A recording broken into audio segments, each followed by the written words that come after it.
ನಮಸ್ಕಾರ ಗೆಳೆಯರೇ, ಭಾನುವಾರದ ಬೆಳಗಿನ ಕ್ಲಾಸ್ಗೆ ನಿಮಗೆ ಸ್ವಾಗತ ಸುಸ್ವಾಗತ.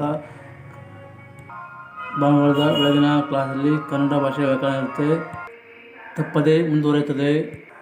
ಹಿಂದಿನ ಕ್ಲಾಸ್ನಲ್ಲಿ ನಾನು ಸಂಸ್ಕೃತ ಸಂಧಿಗಳ ಬಗ್ಗೆ ಹೇಳ್ತಾ ಇದ್ದೆ. ಅವುಗಳಲ್ಲಿ ಪ್ರಮುಖವಾಗಿ ಸ್ವರಸಂಧಿಗಳು ಮತ್ತು ವ್ಯಂಜನ ಸಂಧಿಗಳು ಹೇಳ್ತಾ ಇದ್ದೆ. ಸ್ವರಸಂಧಿಗಳಲ್ಲಿ 4 ಪ್ರಕಾರಗಳು ಇವೆ ಅಂತ ಹೇಳಿದ್ದೆ. ಸ್ವರಸಂಧಿಗಳಲ್ಲಿ ಮೊದಲನೇದಾಗಿ ಶ್ರವಣ ದೀರ್ಘ ಸಂಧಿ ಬಗ್ಗೆ ಹೇಳ್ತಾ ಇದ್ದೆ. ಕೊನೆಯದಾಗಿ ಸ್ವಲ್ಪ ಉಳಿದಿತ್ತು ಹೇಳ್ತಾ ಇದ್ದೆ ನೋಡಿ. ಸ್ವರದ ಮುಂದೆ ಸ್ವರ ಬಂದಾಗ ಅದು ಕೊನೆಗೆ ದೀರ್ಘ ಸ್ವರ ಆಗುತ್ತದೆ. ಅವುಗಳಿಗೆ ಸವರ್ಣ ದೀರ್ಘ ಸಂಧಿ ಆಗುತ್ತೆ. ಉದಾಹರಣೆ ಕೊಡ್ತಾ ಇದ್ದೀನಿ ನೋಡ್ಕೊಳ್ಳಿ. ವಿದ್ಯಾ ಪ್ಲಸ್ ಅಭ್ಯಾಸ, ವಿದ್ಯಾಭ್ಯಾಸ. ಸುರ ಪ್ಲಸ್ ಅಸುರ, ಸುರಾಸುರ, ಇದು ದೀರ್ಘ ಸಂಧಿ ಆಗಿದೆ. ಆಮೇಲೆ ಗಿರಿ ಪ್ಲಸ್ ಈಶ, ಗಿರೀಶ. ನಾಲ್ಕನೇದಾಗಿ ಕವಿ ಪ್ಲಸ್ ಇಂದ್ರ, ಕವೀಂದ್ರ. ಅಂದರೆ ಸ್ವರದ ಮುಂದೆ ಸ್ವರ ಸೇರಿದಾಗ ದೀರ್ಘ ಸ್ವರ ಆದರೆ ಅದು ಸವರ್ಣ ದೀರ್ಘ ಸಂಧಿ ಆಗುತ್ತೆ. ನಿಮಗೆ ಗೊತ್ತಾಗಲಿ ಅಂತ ನಾನು ಬಣ್ಣ ಹಾಕಿದ್ದೀನಿ ನೋಡ್ಕೊಳ್ಳಿ.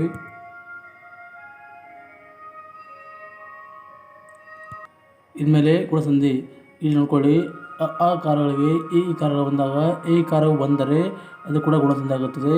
ಹಾಗೆ ಆ ಕಾರಗಳಿಗೆ ಉ ಕಾರಗಳು ಸೇರಿದಾಗ ಓ ಕಾರವು ಬಂದರೆ ಅದು ಕೂಡ ಗುಣಸಂಧಿ ಆಗುತ್ತದೆ. ಹಾಗೆ ಆ ಕಾರಗಳಿಗೆ ರು ಕಾರವು ಸೇರಿದಾಗ ಆರ್ ಕಾರವು ಬಂದರೆ ಕೂಡ ಅದು ಗುಣಸಂಧಿ ಆಗುತ್ತದೆ. ಉದಾಹರಣೆ ಪ್ರಕಾರ ನೋಡೋಣ.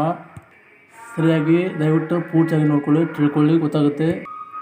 ಗುಣಸಂಧಿಗೆ ಹೇಳಲಿಕ್ಕೆ ನಾನು ಉದಾಹರಣೆ ಕೊಡ್ತಾ ಇದ್ದೀನಿ ನೋಡ್ಕೊಳ್ಳಿ.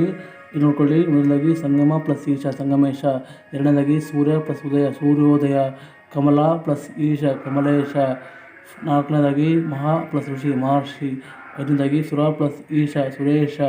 ಆರನೇದಾಗಿ ಗಣ ಪ್ಲಸ್ ಈಶ, ಗಣೇಶ. ಏಳನೇದಾಗಿ ಪರ ಪ್ಲಸ್ ಉಪಕಾರ, ಪರೋಪಕಾರ. ಎಂಟನೇದಾಗಿ ದೇವ ಪ್ಲಸ್ ಇಂದ್ರ, ದೇವೇಂದ್ರ. ನೀವು ಪೂರ್ತಿಯಾಗಿ ನೋಡಿದರೆ ನಿಮಗೆ ಗೊತ್ತಾಗುತ್ತೆ ಅಂದ್ಕೊಂಡಿದ್ದೀನಿ. ಮುಂದಿನ ಕ್ಲಾಸ್ನಲ್ಲಿ ವೃತ್ತಿಸಂಧಿ ಅಂದರೆ ಏನು, ಹೇಗೆ ಮಾಡೋದು ಅಂತ ನೋಡೋಣ. ಉದಾಹರಣೆ ಕೂಡ ನೋಡೋಣ. ನೋಡ್ತಾ ಇರೋರು ಪೂರ್ತಿಯಾಗಿ ನೋಡಿ, ಅಂದರೆ ನಿಮ್ಗೆ ಗೊತ್ತಾಗುತ್ತೆ, ತಿಳ್ಕೊತೀರಾ. ಹಾಗೆ ತಿಳ್ಕೊಂಡ್ರೆ ಬುದ್ಧಿವಂತ ಆಗ್ತೀರಾ. ಹಾಗೆ ಕೊನೆಗೆ ನಮ್ಮ ಚಾನಲ್ಗೆ ಸಬ್ಸ್ಕ್ರೈಬ್ ಮಾಡೋ ಸಹಾಯ ಮಾಡಿ, ಲೈಕ್ ಮಾಡಿ ಮತ್ತು ನಿಮ್ಮ ಫ್ರೆಂಡ್ಸ್ಗೆ ಶೇರ್ ಮಾಡಿ. ನನ್ನ ಕೊನೆಯ ವಾಕ್ಯ ತುಂಬ ತುಂಬ ತುಂಬ ಧನ್ಯವಾದಗಳು.